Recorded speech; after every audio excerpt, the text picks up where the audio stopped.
Pick up the telephone, fix up your home sweet home by calling 888-MONEY-PIT. The Money Pit is presented by RoofMax and EcoFlow. Now, here are Tom and Leslie.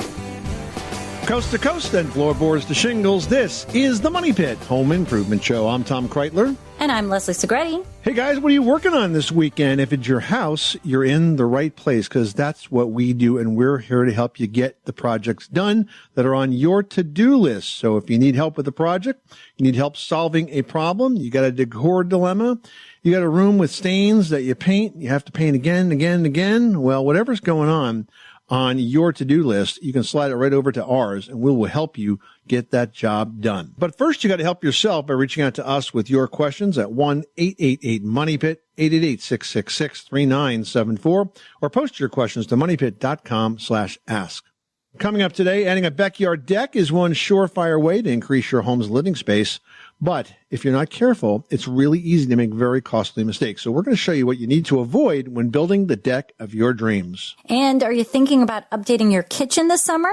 Well, repeating its existing layouts can be tempting, but the kitchen of your dreams probably includes updated functionality and flow. So we're going to share some tips for kitchen layouts that make it easier on the cook. And if you're concerned about losing power this summer but want a solution other than a noisy generator, we're going to share a super powerful plug-and-play option that can power your home in an instant.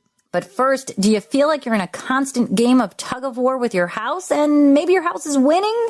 Well, we're here to help you take back that lead. From advice to answers to hot new products, we're your one-stop shopping for all things DIY. So let's start with your questions. The number again is 1-888-MONEYPIT, 888-666-3974. Or for the fastest possible response, go to moneypit.com/ask and click the blue microphone button. Let's get started. Leslie, who's first? All right, we've got Maya from Iowa on the line. Now, Maya's dealing with some steps outside that have carpeting glued to them. That sounds like a terrible combination of things. What is going on at your Money Pit? My house has two-step brick steps on the west side of my house, and it's covered in carpet, outdoor carpet that's been glued on. Now, there are some holes starting in that carpet, and I'm wondering what the best way is to remove it. Once I get it removed, what would be your advice on what I should do with that step? Well, Maya, I'll tell you, that's a heck of a mess you got yourself into there, because trying to remove that carpet that's glued on is very difficult under any circumstances. You know, there are adhesive removers that you can use, but the best you're going to get is it's going to soften it up, and then maybe you can kind of scrape it flat. Now, I do have one idea for you, and that is for you to try to apply pavers on top of this old step. You want to just make sure that you're not altering the height, but there's a type of paver called a Milano paver. It's made by the Pavestone Company, and it's a thinner paver. So it's only, it's probably less than an inch thick, and you can glue these on. Because the problem is this, with all that old glue on there, you're going to have a heck of a time getting anything else to stick. You know, you're not going to get paint to stick terribly well. You certainly couldn't use any of the concrete repair products because they're designed to basically go over old concrete. But if you were to glue something on top of that, either the pavers, or you could use also a ceramic tile, make sure it's rated for outside and it's not slippery. But if you were to think about gluing back on top of that concrete surface, top of that step, or the little stoop, whatever it is, either a tile or a paver, then I think you could have a nice looking surface there and have something that could stay around for a long time. Heading to upstate New York, where we've got Anthony on the line, who's dealing with a chimney that's losing its stucco. What's going on? The house is 80 years old, and about 20 years old I had stucco put on it because some of the bricks were loose and a few were broken. And after now it's starting to deteriorate. Some of the stucco is taken off, and some moisture has got under a lot of the other stucco, and I would say about 70% of it is loose. And I'm just wondering what would be the best way to repair it. Well, it sounds like it gave you quite a few years of service there, Anthony. So yeah, what you're going to have to do now is to remove as much of this loose stucco as possible. The good news is that in that 20-year term, the products have gotten a lot better at adhering to masonry surfaces. For example, you'll find if you look at the products made by Quikrete, Quikrete, they have a wide variety of products that are designed to adhere to old concrete or brick surfaces. And the secret is really in that adhesion. Now, I just use, for example, a product they have that's called Recap, and it's designed for slabs. I'm not sure it's designed for chimneys, but they have other products. What's the name of that again? Recap, R-E-C-A-P. I'm not so sure if it's designed to work on walls, but I know it works on sidewalks. But they have another patching compound that's designed specifically for like cracked steps and stoops, and that certainly would work on a chimney. And they adhere very, very well, and that's the key. They bind with the masonry surface underneath, and that's what gives you the longevity. Because of course, what happens is any masonry product is going to get wet in the winter and in the rain, and it's going to freeze. And as it does so, it starts to push itself off, and that's why it gets loose after all those years. Just the expansion and contraction of the freeze-thaw cycle. So I think if you pick up the right product, you should be able to repair that again and get a good number of years out of it. Should I take all the stucco off? Or? Well, not all of it, but anything that's loose. If it's still, if it's still tightly bound, you don't have to take that off. But if it's loose, you absolutely have to take it off because you can't put good patching compound over bad stucco. Okay. All right. Okay. Thank you very much. Hey, you're welcome. Good luck with that project. Hey guys, did you know Americans take in about 20,000 breaths a day and spend an average of 90% of their time indoors? Well, they do. And in fact, according to the EPA, the level of indoor air pollutants can be 2 to 5 times higher than outdoor air. Plus, this time of year, we've also got to deal with all of those allergens. I can't tell you how many times I go outside to find my car covered with pollen. Oh, no, your car's not yellow.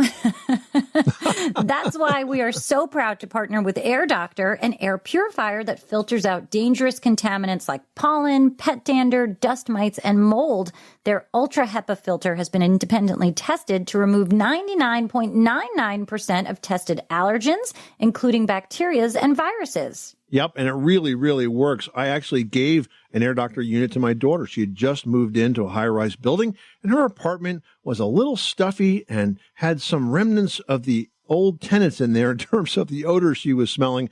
And so we set up Air Doctor, and a day later, you couldn't detect an odor in that house except for the fresh air. So it really, really works well.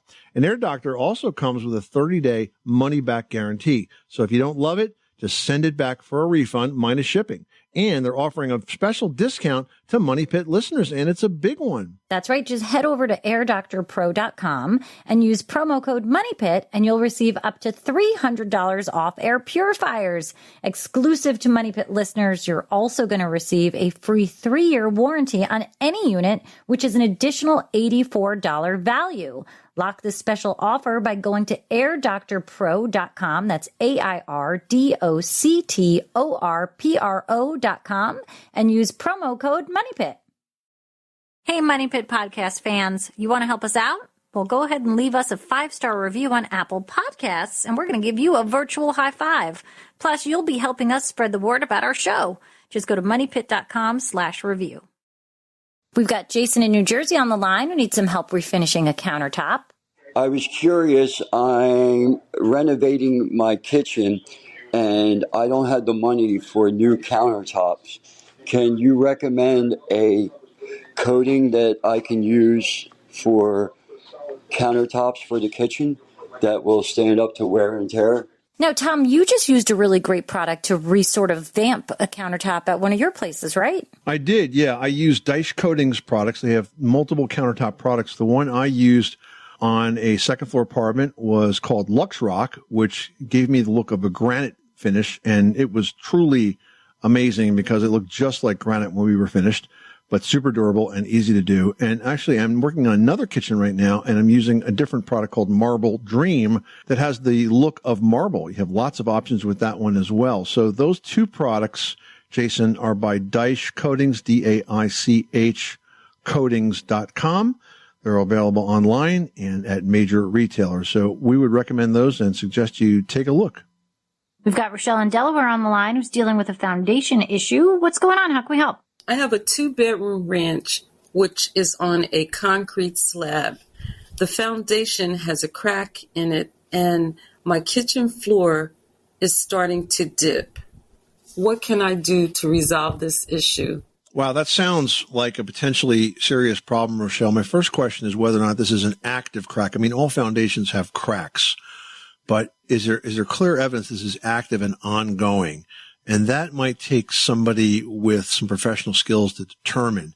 You may, if you suspect that's the case, you may want to hire either a structural engineer or a professional home inspector to take a look at that. Do not hire a contractor to take a look at that because they're going to have a big conflict of interest, and determine whether it's ongoing and active. And if that's the case, then you absolutely would need a structural engineer to determine what the extent of the problem is and how to repair it. I don't know how old your house is, but in Delaware, builders are required to place a 10-year structural warranty on homes. So if that's the case, then you definitely need to give notice to the warranty company as well as the builder, not just the builder, but both the warranty company and the builder, so that there's a record of you making this claim inside that 10-year window. So I hope that gives you some direction, but determine if it's active first, get some professional help, and if it's covered by a builder's warranty, make sure that you give them notice. Well, adding a backyard deck is one surefire way that you can increase your home's living space. But if you're not careful, it's really easy to make some costly mistakes. So here's what you need to avoid. First of all, you've got to think about traffic flow and convenience. Now, most people like their decks to be just off the kitchen for obvious reasons. Now, if you're going to build a wraparound deck, you want to try to have the door to the deck just off of the kitchen, which is going to make all of that summer barbecuing and even wintertime grilling a breeze. And make sure that you include room for a dining area with chairs that is not between you and the pathway from the kitchen to the grill. Don't forget to consider options like built-in benches and planters and even lighting, all of which can make your deck a lot more accommodating and comfortable. And next, your deck will be shiny and new once it's built, but not for long. If you choose to build a wooden deck, keep in mind that the least expensive option, which of course is pressure-treated wood, does require upkeep in the form of stain and sealants to keep out the water and to keep the lumber looking fresh. Now, if you want wood and you can afford it, cedar is a great choice since it's naturally weather and insect resistant, and it weathers to a nice kind of mellow gray tone. Composite decking, that generally does require little or no upkeep, but it's considerably more expensive than most wood decking, and you're not likely to recoup that in terms of sort of value added from a sales point of view. But from a convenience point of view, it's fantastic and it looks great. However, if you're planning on staying in your home for the foreseeable future, it's a good option that does eliminate the worry of splinters on bare feet. And then again, barely any deck maintenance, just once in a while with a pressure washer. And that composite is awesome. For more tips, check out how to plan an amazing deck on moneypit.com. All right, we're heading to Georgia where carpenter bees are destroying the day-to-day life of Kevin. Boy, are they annoying. What's going on? Well, about 10 years ago, we had a screened-in porch built. About 2 years prior to that, we had a privacy fence put up around the backyard. And we have more wood bees, carpenter bees, than I've ever seen in my life. I have 25 traps set up. Every time I turn around, I'm finding more wood bees. I use the wood bee spray. I fill in the holes with wood putty. And the next year or later on in the year, they've just come out in another area. If you have a trick I haven't thought of, I would sure appreciate it. Well, it sounds like those carpenter bees are sort of wearing a wrecking belt here for this trip around your house, Kevin. I'm sorry to hear that. So a couple of things come to mind. First of all, if you have that severe a problem, trying to chase this yourself, especially with over-the-counter, so to speak, pesticides, is going to be an exercise in frustration when it sounds like you're kind of already there. I would definitely hire a pest control professional to treat these carpenter bees. They have access to different pesticides that you don't have access to. They know where to put it, how much to put there, and they also can use pesticides that can stay around a little while longer than the stuff you can buy, and therefore give you some long-term protection. You are doing the right thing by filling the holes. What I also do on properties that I have where I've got carpenter bees that attack like the fascia or the soffit material, that's soft wood, is I replace it with Azek, A-Z-E-K, which basically looks like wood, but it's made of PVC, so they can't eat it. They can't eat it. They're going to try, but then they're going to realize to go somewhere else. Yeah, they'll be like saying, hey, looks like wood, doesn't taste like wood. So they do try to eat it. I mean, we had the last remaining lumber in the yard was the play set. And the carpenter bees, I don't know how many tunnels and pathways they've made in there. And the kids were terrified to run past it. And I got rid of that. And for about a week, the bees were like, whoa, wait, what happened? And now they are gone. It's amazing because everything else is AZEC. They found something else to eat at somebody else's house, so they left. Thank goodness. Yeah, so it's a matter of both. We're using the right kind of pesticides to treat it, and then also trying to eliminate as much of that wood as possible. So good luck with that project. All right, we've got Dewey looking to make some real estate income here. He's got a 3-unit property, and, well, 2 out of 3 ain't bad. Isn't that what Meatloaf says? One of them's not quite ready. What's going on? I bought a 3-unit building where I live in one of the units. I think it was built in about 1905. And the basement unit has a really bad odor coming from one of the rooms. Prior to moving in, the unit had some pretty bad backed up sewage that flooded some of the unit. The room in question has carpet squares and kind of confirmed the smell's coming from the drywall. The room is on sharing the exterior side of the house. So my question is how to figure out if it's from the flood, if there's leaking from the foundation, and if we do replace the drywall, making sure that was the cause of the smell. The other thing is the exterior, there's some type of black material that was used to seal the sidewalk to the building, and what's the best way to seal that to make sure there's not leaking rainwater coming in as well. Well, it sounds like a great investment having a 3-unit building. We just got to get 1/3 of that unit into a rentable condition, Leslie. The fact of the matter is if you've had a flood that has sewage, you always need to really tear up any part of the drywall that was connected to that. And also, if there was wiring, like the flood went above the outlets, then the wiring has to be changed and the outlets have to be changed. So you're going to have to do a fair amount of demolition there. But you would have to do that even if it was not sewage, if it was water, correct? Any kind of water, that's right. Sewage just makes it even worse. It just makes it more gross. Yeah. I think that a remediation company could really help here because they're good at this. They know what to do with these types of leaks and floods, because they'll not only get rid of anything that's impacted, they can treat the wall cavities with the appropriate types of cleaning products to kill anything that's left behind. Because you could biogas from everything that's going to be in that wall. It could just make you super sick. It really can, and it's got to be a lot healthier. It's got to be completely healthy if you're going to rent that space out. So I think you got a bit of a mess on your hands here. But the other thing is about the carpet. Really bad idea to have carpet in the basement, right? Well, I mean, everybody likes the feeling of a cozy floor, especially in a basement, but it's just a space that's prone to moisture. There could be leaks. There could be flooding depending on weather conditions. And even if your basement's been bone dry, get a crazy storm and it might not be that time. So it's better to do a floor that's, water resistant, something that's a solid surface that's meant to be used in a basement space below grade, and then get yourself an area rug when, should it get wet, you're able to clean it, toss it, whatever. Absolutely. In terms of that sidewalk outside, that's probably an asphalt sealant that was used between the sidewalk and the house. Just generally speaking, on the outside of your house, make sure the water is draining away from the foundation. And if that sidewalk slab happens to pitch in to the house, that's a bad thing. No matter what you seal it with, you're not going to stop water from getting into that wall. So that would be a case where you'd have to either tear out the concrete and replace it, or depending on how it's built, sometimes you can lift that concrete one section at a time and actually repitch it. Every day, we rise, challenging ourselves to work for what we believe in. At U.S. Border Patrol, protecting our borders is more than a job. It's a calling. Agents answer the call, working together to keep our country and communities safe. If you're ready for a new mission, join U.S. Border Patrol and go beyond.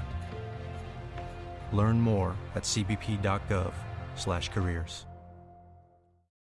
All right, now we're going to chat with Teresa, who's got an idea for a different kind of floor coating. How can we help you? I'm interested in the hardwood wax oil finishing. I was going to get my hardwood floors redone. Just wanting to know what your thoughts are. I have a man and 3 dogs and was wondering, is this stuff durable? Because I can't find anybody in this area to do it, but they say I can do it myself.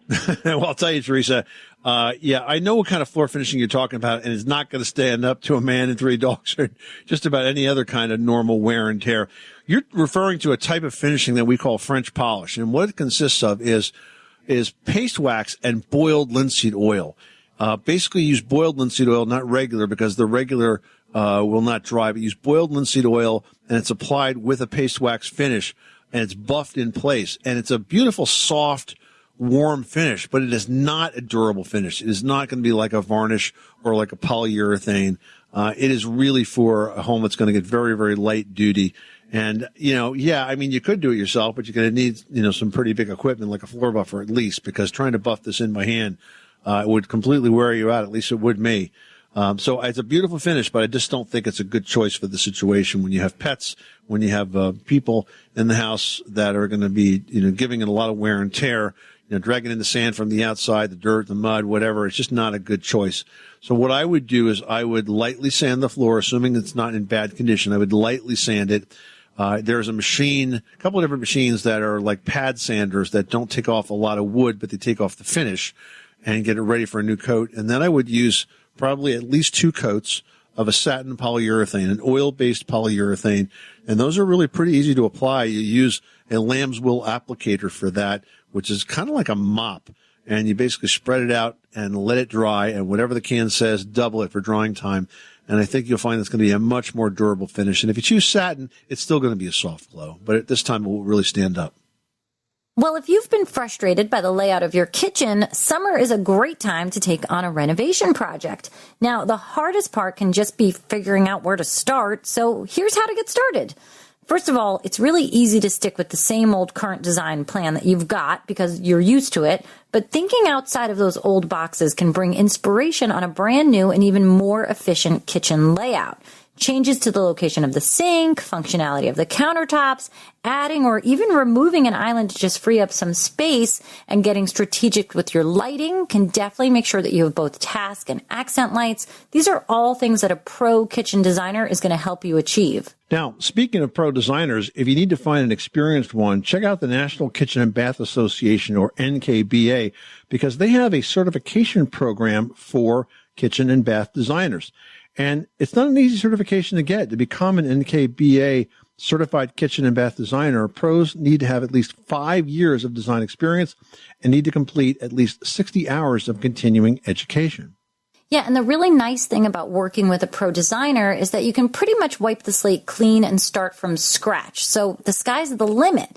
Seeing beautiful kitchen designs in a showroom or on websites can be fun, but it also is definitely overwhelming. But the skills of a design pro can make the difference and help you achieve all that is possible for your space, and all while potentially saving you the money, the time, and the hassle of figuring it out on your own. All right, now we're heading out to Las Vegas, where Bruce is on the line with a question about windows. What can we do for you today? I wanted to know about your opinion on the effectiveness of e-windows. I have approximately 3,000 square foot home that's 2 stories that I actually don't put the air conditioning on until it's about 110 outside, and then I put it on to about 85. And I have some shutters in the house, so I wonder what you thought on e-windows. Well, when you say e-windows, Bruce, are you talking about low E? Yes. Okay. I think that's what they're called, right? Yeah. So low E, and the E stands for emittance. And basically what it is a reflective coating that is on the glass. And most high-efficiency windows, or I would dare to say almost all of them, have a low E coating. And what it does is it takes the UV from the sun and reflects it back outside. So very, very important to have low E window glass in Las Vegas, especially with the heat that you experience. That's going to make a dramatic difference on how much heat actually gets into the house itself, because the low E glass will reflect it back out. So it is definitely a measure of efficiency and something you want to look for when you're shopping for those windows. Okay, well, with the caveat that, like I said, I don't put the air on until it gets to be about 110 outside. I understand, but no matter what comfort level you like to use that air conditioning, you're going to be using less of it if you have low E glass. And any idea of approximate cost of and the difference of... I wouldn't consider for a second not using low E glass in a house, no matter where it was in the country that I was building or putting windows in. I wouldn't be able to tell you what the cost difference is, but if it's a thermal pane, average quality thermal pane window, it's going to have low E glass. Thank you so much. Heading to Georgia, where Tamara's on the line with a rust problem. What's going on at your money pit? I was having some work done inside my house. I was actually having a banister put in with metal rails. Okay. So they were cutting up the rails outside on my pavers on my walkway. Mm-hmm. And you wouldn't see anything. And then winter came and went, and we were left with a very bad rust stain on the pavers. And we don't know if we should use a pressure washer or a chemical something to take it off. Well, you definitely do not want to use a pressure washer because that's going to destroy the pavers. What you want to do is use some sort of a chemical product or a natural acid to take it off. So you can start with the easy stuff. Most rust removers have some sort of acid in it, so you can start by pouring lemon juice on the rusted surface, let that sit, kind of work it in with a nylon brush or a wire brush.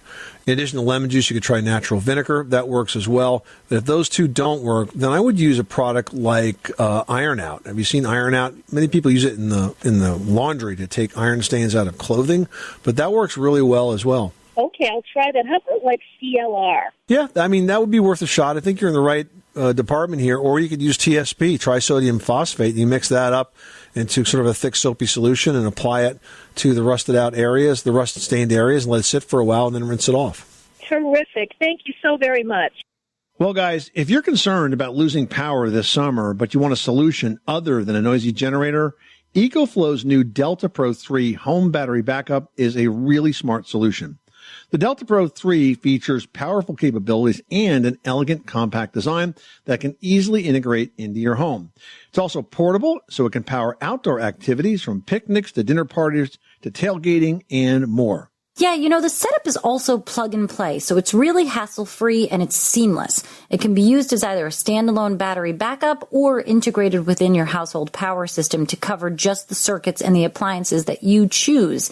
In fact, the DP3 offers a maximum continuous output of 4,000 watts and both 120 or 240 volt output. That means you can power almost anything and everything, including those household appliances like your dryer, a water heater, air conditioning, even induction stoves. Yeah, and the unit can function alone or can be expanded in capacity to power multiple high-power home appliances at the same time. Plus, it has 7 industry-leading fast-charging options, so the DP3 will be ready when you need it. And I also really like that you don't have to go outside during extreme weather conditions to adjust or even to operate a gas generator. And while traditional generators are noisy and disruptive to your daily life, DP3 features X-Cooling exclusive technology for ultra-quiet operation at just 30 decibels under a 2,000-watt load. Get ready for the inevitable power losses this summer and beyond with the new sleek and powerful Delta Pro 3 from EcoFlow. Learn more at ecoflow.com. That's ECOFLOW.com. Brian in Arkansas is on the line and has a mysterious odor in the house. What's going on? I've got a crawl space under my house of about 1,900 square feet, and we've noticed the last several years, only in the summer, when we go away from a long weekend, we come back on a Sunday night, and there's a peculiar odor in the house. It's a musty smell, if you will, but again, only in the summertime. Well, it's typically more humid in the summer, and you mentioned that it only happens when you're away, so you have less air movement inside the house, doors are not being opened and closed. Is this crawl space under your house, does it have a vapor barrier over it, Brian? Well, when the house was built 15 years ago, they put down some probably 4 or 6 mil sheeting, but it wasn't completely encapsulated. So what I have done in the last 2 weeks is gotten some 15 mil poly, and I have totally encapsulated under the house. I've wrapped the pillars, I've sealed the walls, and I've taped the seams. So that's great. So something else that you can do is you could add an exhaust fan into that crawl space and have it set to work off a humidistat. And the way you do that is they have crawl space fans that are basically 8 by 16 inches, which is the same size as a concrete block. So in lieu of one of the vents, you install this fan and you wire it to a humidistat, maybe mounted somewhere in the middle of the crawl space. And then when the moisture gets really high, the humidistat will kick on the fan, and it will draw some drier air through the crawl space. Now, the third thing that you can do is just to be very careful with your outdoor drainage maintenance. So by that, I mean make sure you have gutters on the house, that the downspouts are discharging away from the house, and that the soil around the crawl space perimeter slopes away from the house. By trying to keep that water away from those walls, you'll reduce the amount of moisture that's building up in the crawl space. Does that make sense? It does. I think I've got all that covered at this point. What about a dehumidifier? I've been told that's the next step. You could put a dehumidifier in, but I would rather see you put that simple ventilation fan hooked up to a humidistat on first. But if you want to put a dehumidifier in, I would take a look at the one by Santa Fe. I actually just put a Santa Fe dehumidifier in my basement, and it's working really, really well. And I liked it because it's not very big. It hangs from the rafters. And it was only 12 by 12 by 22. So it was a pretty small unit. So it didn't take up a lot of space, and it's doing a really good job. The one I put in takes out 70 pints of water a day. Wow.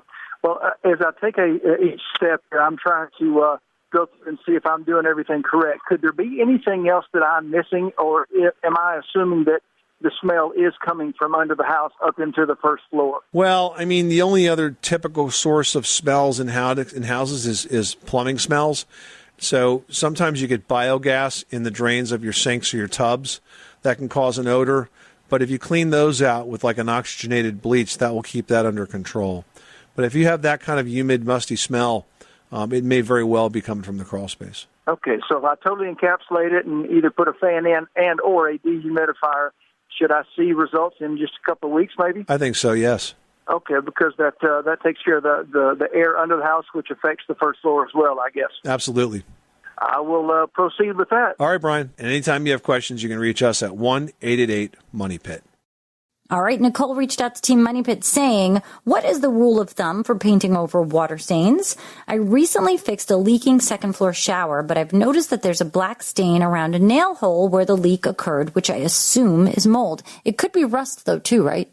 It could be rust, or it could be another reaction of the water and the drywall and the paint. It often causes, and the nail, of course, it often causes those sort of blackish stains. In fact, I don't think it is mold in this case, although everyone will probably default to calling it that. I really think it's just a stain that should be easy to fix, but only if you attack it in the right way, Nicole. So what you need to do is you need to make sure that you are priming that spot where that nail is. And if it's a loose nail, I would put another one next to it so that the head is overlapped, and that will stop that loose nail from coming out any further. But definitely do that. And then you want to prime it with a good quality primer. I think acrylic primer is fine in this case, but you can't just put ceiling paint on it, because if you do, the stain will sort of draw right through. You've got to prime the spot first and then paint over it, and you should be good to go. All right, now Jan wrote in wanting to know how to tell the age of a home. She says, I've heard you ask listeners how old their house is, and I'm wondering how I might figure that out for my house. Oh, that's a really good question. That's something that I had to do a lot of sort of seat of the pants calculations of when I was a home inspector, to try to figure out house age. But there's a few ways to do it. Now, if your home is newer, and by that I mean less than, say, 30 or 40 or even 50 years old, and has the original plumbing fixtures, you can pull like the lid of your toilet off, turn it upside down. You'll see a date stamp right in there, because that's very, very common. Even going back, frankly, almost 100 years, sometimes I've seen those date stamps in, because that's the way manufacturers made these tanks. They always did that. Same thing with sinks, like kitchen sinks that are cast out of cast iron. I've seen the dates sort of actually cast right into those sinks. So that's one way to do it. Secondly is, of course, noticing what kind of building materials are being used here. For example, if it's copper plumbing, that's probably from the 60s. If you have old knob and tube wiring, first of all, you shouldn't still have it because it's pretty dangerous, but that's going to be from like 1900, 1910. In fact, on our website at moneypit.com, we have an article now. It's called Home Repair Tips by Age of House. And in it, I go through all the common home repairs based on home age. And you can use this to get a sense as to what age your house is. So, for example, if you have steel plumbing pipes and you can still see them, if they're not active anymore, that means the house was built probably between 1900 and 1940 or so. If you have an undersized electrical system, that was probably pretty common around 1940 to 1960. If your home has some of the original decorating from maybe the 60s, you're going to notice everything is dark, dark, dark. We call that decorating's dark era. That's like 1960 to 1980. Aluminum wiring was common in 1962. Hope you don't have any of that. Let's see what else. How about roof ventilation? The homes that were built in the last 40 years or so don't have that much ventilation. So often those roofs have mold that forms on the underside of them. So all sorts of keys there to determining house age. And sometimes you get lucky and you open up an electrical panel and you'll see when the first inspection was. It's just a date right there and you know what it is. All right, Jan, well, good luck with all of your projects, and I hope you figure out that your house is the perfect age for you. This is the Money Pit Home Improvement Show, on air and online at moneypit.com. We hope you guys are having a great summer weekend and that we've given you a tip or two that helps you take on the projects that are on your to-do list. You can reach us 24/7 at 888-MONEYPIT or always at moneypit.com/ask. Until next time, I'm Tom Kreitler. And I'm Leslie Segretti. Remember, you can do it yourself, but you don't have to do it alone.